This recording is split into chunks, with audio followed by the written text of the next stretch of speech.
జాగ్రత్తగా వినండి, వార్నింగ్. నువ్వు ఒక తప్పు చేసి పట్టబడ్డావు అనుకో, నీ తప్పును ఒప్పుకో, దేవుడు కనికరం చూపిస్తాడు.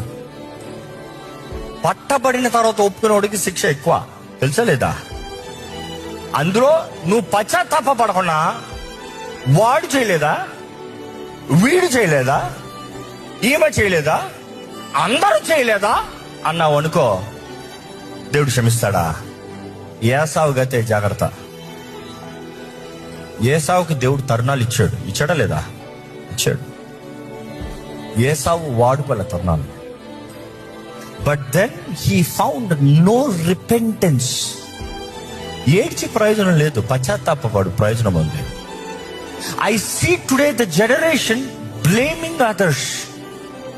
ఎవడు సరిలేడు, నువ్వు సరిగొన్నానా, నేను సరిగొండాలా అంటున్నావు. అందరూ విషయం తాగి చచ్చారు, నువ్వు కూడా విషయం తాగు చావు. ఏ చావా? చేస్తానని భయం ఉంది కదా. ఏ దేవుడు లెక్క తీరుస్తాడు, భయం లేదా? I'm sorry, with pain I'm telling this.